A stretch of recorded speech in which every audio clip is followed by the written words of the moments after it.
Sir నమస్తే అండి. నమస్తే.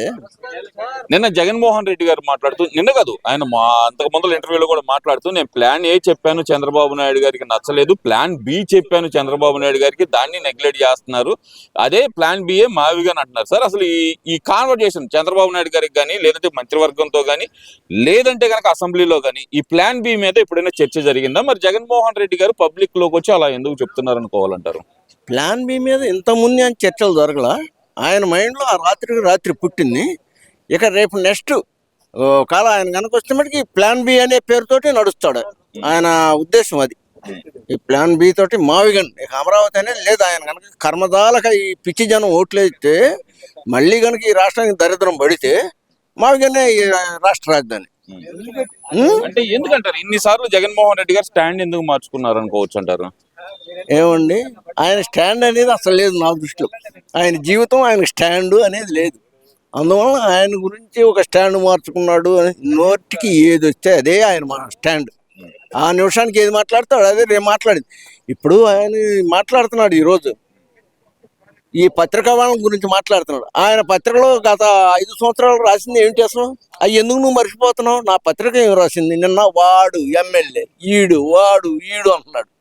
ఈ వాడు ఈడు ఎమ్మెల్యేలంతా వీళ్ళు ఎప్పుడన్నా అన్నారా నీ ఎమ్మెల్యేలు అరాచకాలు చేసినా కూడా? నువ్వు చెప్పిన ఎమ్మెల్యేలు మొత్తం నీ కాడ 150 మంది అదే బాబు, 7 ఉన్నారేమో. ఈ 4 కూడా చంద్రబాబు గారు ఎప్పుడు కూడా అరే నువ్వు సస్పెండ్ అవ్వబోతున్నావు అని చెబుతున్నాడు. అంత భయంతో నువ్వు ఎప్పుడైనా నీ 150 మందిలో ఒకరిని చేసావా? అసలు నీ ఎమ్మెల్సీ ఒకటి డోర్ డెలివరీ చేస్తేనే నువ్వు వాడిని మాట్లాడాలి. వాడిని సంకటేసుకొని నువ్వు బ్రహ్మనాథం పట్టావు. ఇంక నువ్వు మాట్లాడితే ఎట్లా? జనం ఏమనుకుంటారు? నువ్వు ఒక ఎమ్మెల్యే గురించి తప్పు చేస్తారు. మనిషి అన్నోడు తప్పు చేస్తాడు. ఎమ్మెల్యే కావచ్చు, ముఖ్యమంత్రి కావచ్చు, ఎవడైనా తప్పు చేస్తాడు.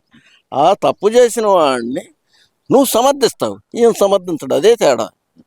అందువలన నువ్వు దెయ్యాలు ఏదాలు వాళ్ళు ఇచ్చినట్టుగా నువ్వు మాట్లాడటం అనేది ఆశాస్పందంగా ఉందన్నమాట. ఒక మాటలో చెప్పాలంటే. అంటే ఇక్కడ ఆయన పదే జనాల్లోకి తీసుకెళ్తున్న మాట, నేను చంద్రబాబు నాయుడు గారికి నా ఐడియాలజీ చెప్పాను అంటున్నారు. అసలు వీళ్ళిద్దరి మధ్య డిస్కషన్ జరిగిందంటారా? ఎప్పుడు జరిగింది? జరిగితే ఇప్పుడు ఆయన ఆత్మతో మాట్లాడుతుంటాడు కదా, అలాగనే ఆయన చంద్రబాబు గారిది దీంతో మాట్లాడుతుంటాడు నైట్. అంతేగాని వీళ్ళిద్దరు కలిసే మాట్లాడాల. ఈ ప్రపంచంలో ఎవరికి తెలియదు అది. వాళ్ళిద్దరు ఏదన్నా నిద్రపోతే ఇద్దరు ఆత్మలు కలిసి మాట్లాడుకుని ఉంటాయి అంతే.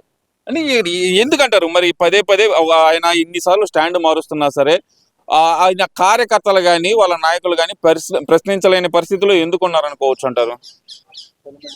ప్రశ్నించే స్థితిలో వాళ్ళు లేరండి. ఇప్పుడు సపోజ్ మన మాజీ ఎమ్మెల్యే గారు ఉన్నారు, మన మోదగులు గారు. ఆయన ఒక ఎమ్మెల్యే, ఒక లాయరు, ఒక ఎంపీ. మరి అటువంటి ఆయన కూడా రేపు మేము కనుక వచ్చామంటే మొట్టమొదటి సంతకం ఏబిఎన్ ఛానల్ రద్దు. ఆయనే విచక్షణ కోల్పోయాడు. ఇప్పుడు జగన్ అన్నావు ఆయన చదువు సంజయ్ లేదు. ఈయన ఒక లాయర్, ఒక ఎంపీ. అన్నిట్లో ఫస్ట్ క్లాస్ స్టూడెంట్ అయితే ఫస్ట్ క్లాస్ ప్రపంచానికి తెలుసు ఆయన పోస్టులన్నీ. ఆయనకి ఎందుకంటే మోదుగుల వేణుగోపాల్ రెడ్డి గారిని మనం ఒక ఎడ్యుకేటెడ్గా మంచి ఇది సంస్కారవంతమైన ఇది ఉంది. కానీ అటుంటోడు కూడా మాట్లాడుతున్నట్టు దాన్ని మనం ఏమనుకోవాలండి? ఇప్పుడు జగన్ మీద ఉన్న భయంతో మాట్లాడకపోతే నేను నెక్స్ట్ సీట్ లేదు అని అంటాడు. అందుకని ఆయన మెప్పు కోసం పేరున్నా అని కానీ ఈ బ్యాచ్ అంతా మాట్లాడుతూనే ఉంటారు. అంతేగాని ఆయన వాళ్ళకే తెలుసు. ఇప్పుడు బొత్స మాట్లాడుతున్నాడు, ఏందంట మావిగేనంటే అని కళ్ళు ఎర్ర చేసి అంటున్నాడు. అసలు ఆయన ఏకంగా నేను కరకట్ట మీద వస్తుంటే నాకు శ్మశానమే కనిపిస్తుంది, అక్కడ అమరావతి కనపట్టలేదు అంటున్నాడు కదా. మరి ఇవాళ వచ్చి చూడడం శ్మశానం పడుతుందా, బిల్డింగ్ లా పడుతున్నాయో దరిద్రుడు. నోట్లోంచి మాట్లాడగానే సరికాదు కదా ఎవరైనా. ఇప్పుడు జగన్మోహన్ రెడ్డి గారు అంటుంది ఏంటంటే వచ్చే సంవత్సరం ఆఖరి నుంచి నేను పాదయాత్ర మొదలు పెడతాను, ప్రజల్లో ఉంటాను, ఇక ప్రతిరోజు చంద్రబాబు నాయుడికి సినిమా చూపిస్తాను అనే మాట అయితే చెబుతున్నారు కదా. మరి నువ్వు చూపించినా కూడా నీ సినిమా చూపించావు కదా, 19 ముందు చూశారు కదా. ఇప్పుడు అదే సినిమా నీకు చూపిస్తారు. ఇక జనం ఊళ్ళోకి వస్తే ఇక చూపిస్తారు. ఇప్పుడు నువ్వు అంతకుముందు సినిమా చూపించావు. పాపం నిజమే జగన్మోహన్ రెడ్డి గారు చెప్పేది ఇవన్నీ మంచి మాటలే అనుకున్నారు ఆ 19 ముందు.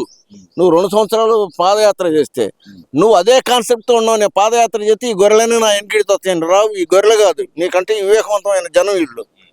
ఎట్ట చేయాలో అట్ట చేస్తారు. అంటే ఇక్కడ జగన్మోహన్ రెడ్డి గారు ఒక పక్కన దేశ అత్యున్నత స్థానమైన పార్లమెంటు అంటే లోక్సభ గాని రాజ్యసభ గాని లేదంటే అత్యున్నత స్థానం ప్రథమ పౌరుడు గుర్తించిన రాష్ట్రపతి గుర్తించి గెజెట్ అని రిలీజ్ చేసిన అమరావతిని ఎందుకని గుర్తించలేకపోతున్నారు ఆయన అంటారు? ఎందుకని గుర్తించలేకపోతున్నారు అంటే రేపు నెక్స్ట్ ఒకవేళ కర్మజాలక ఈ గొర్రెలంతా నాకు ఓట్లు ఇస్తే నేను 175 సీట్లు గెలిస్తే మళ్ళీ నేను బిల్లు చేసి పార్లమెంట్లో పెడితే నా అవసరం అక్కడ ఉన్న ప్రభుత్వానికి ఉంటుంది కాబట్టి అప్పుడు ఆ బిల్లుని మళ్ళీ నేను మారుస్తా. అది ఆయన కాన్సెప్ట్. అది అయ్యే సాధ్యం అయ్యే పనే అంటారా? ఏమో ఇక్కడ ఈ గొర్రెలు కనుక పోయినాయి అనుకో కళ్ళు మూసుకుంటే అది సాధ్యం అయింది. ఇప్పుడు జనం వివేకంగా ఆలోచిస్తే సాధ్యం కాదు, గొర్రెలు లేకపోతే సాధ్యం అయింది. దాంట్లో మనం చెప్పలేం కదా. అది ఆయన కాన్సెప్ట్ అదే. అంతా ఏకాడికి కూడా ఒక తప్పును ఒప్పుగా చెప్పడమే ఆయన కాన్సెప్ట్. ఎందుకంటారు ఈ పదే అసలు ఒక్క స్టాండ్ మీద నిలబడలేని నాయకుడిని ఇంత గుడ్డిగా సమర్థించే ప్రజలు ఉన్నారంటారా? మరి ఇంకా లేరండి, ఈ ఆంధ్రప్రదేశ్లో అయితే లేరు నాకు తెలిసి. ఎందుకంటే ఒకవేళ వాళ్ళ పార్టీ క్యాడర్లో కూడా ఆ జనానికి మనం చాలా తప్పు చేస్తున్నాం అనేది ఒకవేళ వాళ్ళ నాయకులు వాళ్ళ మెహర్బానీ కోసం వాళ్ళు చెప్పుకోవటం. కానీ పల్లెల్లో పోతే క్యాడర్ మొత్తం కూడా పల్లెటూరు జనం తప్పు చేసాం, తప్పు జరుగుతుంది అనే స్థితిలో వాళ్ళు మాట్లాడుతున్నారు. నేను వస్తాను 2029 అధికారం నాదే, నేను వస్తే మామూలుగా ఉండదు, రాజధాని మార్పుతో పాటు ఒక్కొక్కళ్ళని ఒక రకంగా పోలీస్ స్టేషన్లకు తిప్పుతాను, జైల్లో వేస్తాను అనే మాట చాలా క్లియర్ గా చెప్తున్నారు కదా. మరి జైల్లో కాదండి, ఆయన వస్తే ఈసారి ఒక రకమైన కార్యకర్తలను చాలా వెంటబడి కొడతాడు, కానీ అందుకని రాడు, వచ్చే ప్రశ్నే లేదు. ఆయన ఊరక మేకపోతు గంభీరంగా మాట్లాడుకోవటం తప్పితే ఆయన అంటూ రావటం అనేది ఇక ప్రజాక్షేత్రంలో ఇక ఆయనకు లేదండి. మరి చాలా కాన్ఫిడెంట్ గా చెప్తున్నారు ఆయన అయితే గనక. నేను మార్చేది ఇదే, మావిగన్ అంటే గనక మచిలీపట్నం, విజయవాడ, గుంటూరు అనేది మావి గన్ కాదు, మావి గుంట అని పెట్టు, గుంటూరు కాబట్టి. మావి గన్ అంటే నీ పేరు కోసం, నీ పాస్ పుస్తకాల మీద బండ్ల మీద నీ పేర్లు ఎట్లా ఉందో ఆ పేరు పోకుండా ఉండటం కోసం గన్ను పెట్టుకున్నావు. మావి గుంట అని పెట్టు, మావి గూరు అని పెట్టు, గుంటూరు కాబట్టి. మావి గన్ను ఏంది అసలు? గుంటూరులో గన్ను ఉంది అసలు? అంటే గన్ అంటే ఏంటంటే నీ పేరు, నీ సైలెంట్ శబ్దం కోసం, నీ పేరు ఇక చిరస్థాయిగా నిలబడటం కోసం నీకు ఒక పిచ్చి, ఆ పిచ్చి కోసం నువ్వు మావి గన్ను పెట్టుకున్నావు.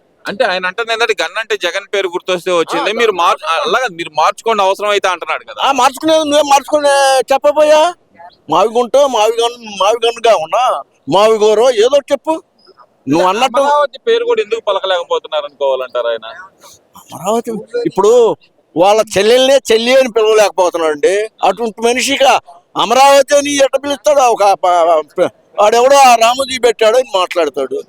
రామోజీ పెట్టాడంటే అసలు అమరావతి అంటే అమరావతి అని 5 అక్షరాల్లో ఉన్న శబ్దానికి నీకు అర్థం తెలిస్తే నువ్వే తెలుసుకో. లేకపోతే నా పండితుల కాడికి పోయి అమరావతి అంటే ఏంది, అధిరామం అనే సంగతి నీకు తెలియదు.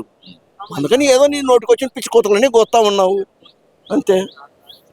Thank you.